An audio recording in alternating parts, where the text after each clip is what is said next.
Most first-time flyers walk into an airport with one question, where do I go?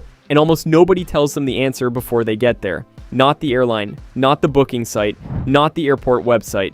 The result, missed check-in windows, wrong terminals, security lines with the wrong documents, and gate changes nobody explained. In the next 8 minutes, I'm going to walk you through exactly what happens from the moment you arrive at the airport to the moment you sit down on the plane. Every step in order, so the only thing you're focused on the day of your flight is getting there.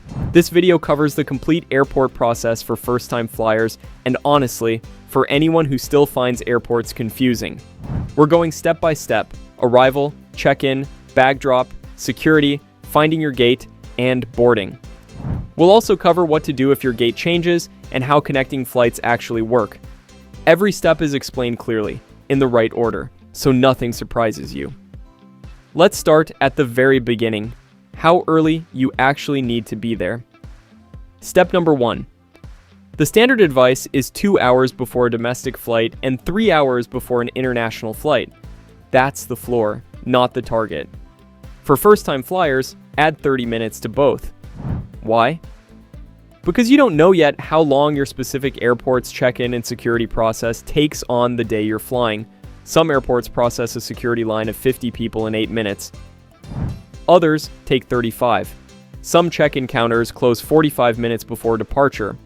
If you haven't checked in online and you arrive 70 minutes before a domestic flight, many airlines will not check your bag.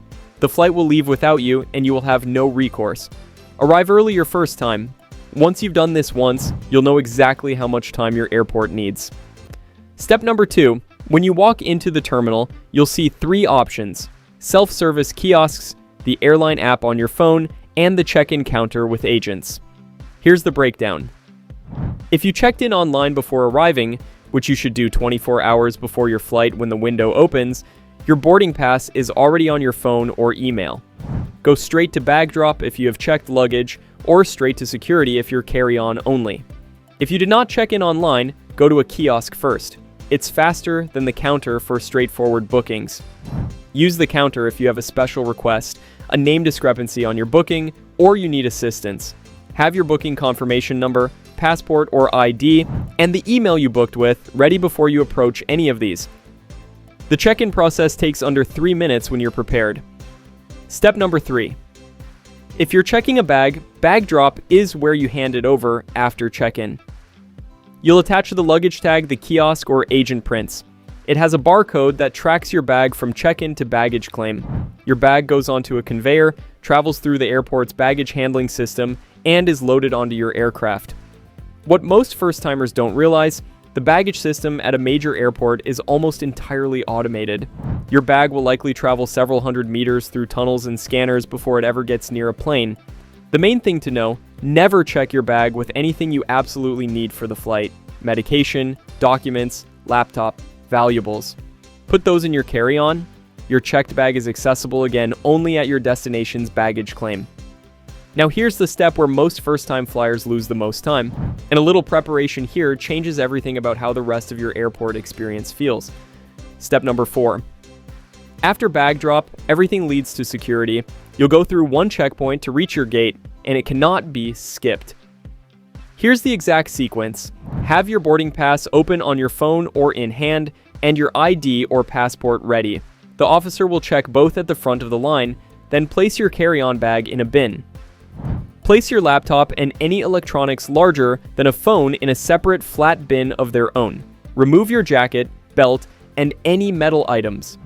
Take off your shoes if directed. Some airports require it, some don't.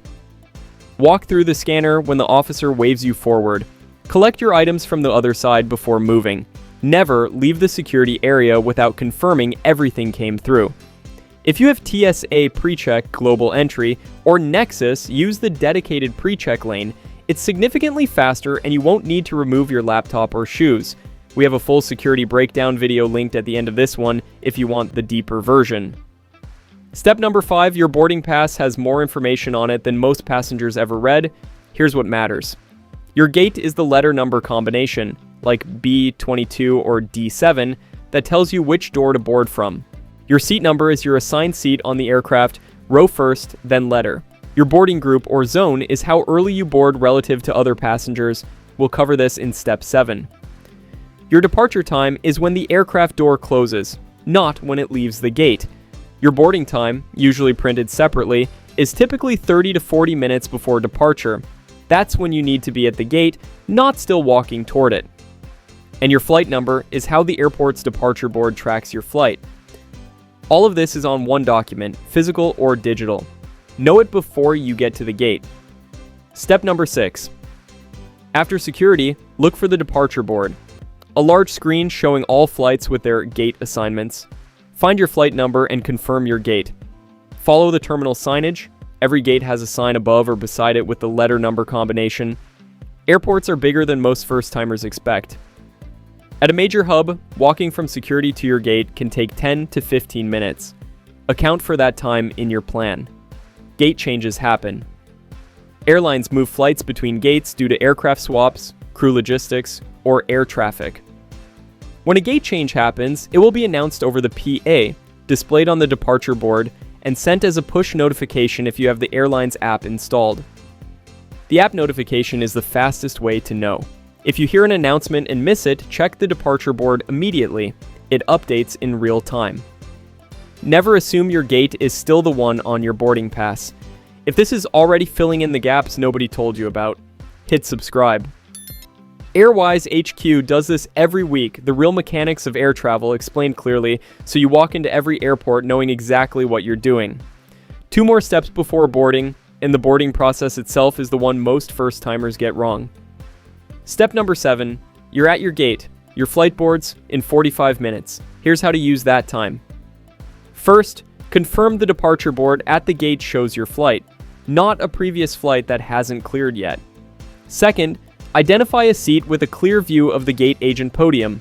Announcements happen there, and you don't want to miss an early boarding call. Third, charge your phone if there's an outlet available. Fourth, use the restroom before boarding is called. Lavatories on aircraft are small, and the line during the first hour of a flight is long. And fifth, have your boarding pass accessible, digital or physical, before the boarding call starts. The passengers who delay boarding are almost always the ones who aren't ready when their group is called. Don't be at a food counter when your zone is announced. Step number 8. Boarding is called in groups, usually announced as zones, groups, or boarding categories. Most airlines board in this order: passengers needing extra time or assistance first, then premium and business class, then elite frequent flyers, then gate-checked passengers, then economy groups from highest priority to lowest. Your boarding group is printed on your boarding pass. Here's what most first-timers do wrong. They line up the moment boarding is announced regardless of their group. This creates a crowd that slows everyone down.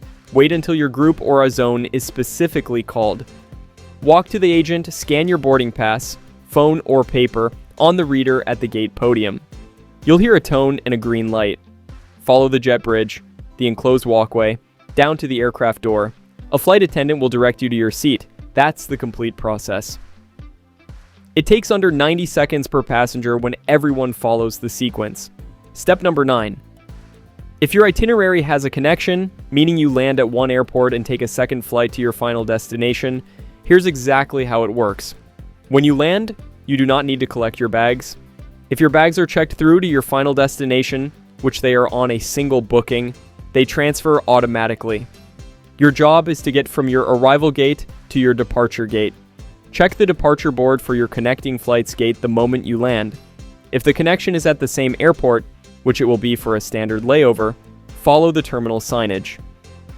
Some connections require a terminal change, which may involve a shuttle or train within the airport. Your airline app will show your next gate.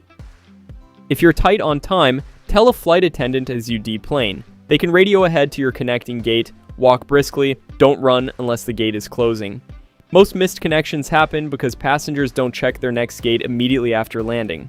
And here's the one thing on your boarding pass that almost no first-time flyer notices, but experienced travelers check every single time before they board.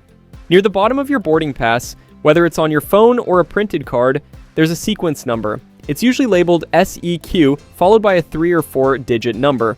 That number tells you your position in the boarding order for the entire flight. A sequence number of 003 means you were one of the first 3 passengers to check in. A sequence number of 247 means 246 passengers checked in before you. This matters because overhead bin space fills in boarding order. Passengers with low sequence numbers board early and stow their bags first. Passengers with high sequence numbers often find overhead bins near their seat already full, and their carry-on gets gate checked to the hold. If you have a high sequence number and a full carry-on, board as soon as your zone is called and move quickly to your seat to stow your bag. Don't stop. Don't organize. Stow and sit. The bin above your seat fills before the plane does. 9 steps. From pulling up to the curb to sitting down in your seat, you now know exactly what happens at every point in between. The airport isn't complicated, it's just unfamiliar the first time. And now it isn't unfamiliar anymore. You know when to arrive, what check-in looks like, how security works, how to find your gate, how boarding is called, and what to do if you have a connection. Walk in confident. You've already done the hard part. Subscribe to AirWise HQ. This is exactly what we do every week. The real mechanics of flying explained clearly, so every flight you take from here is smoother than the last. And drop a comment below. Where are you flying for the first time? I read every single one. See you on the next one.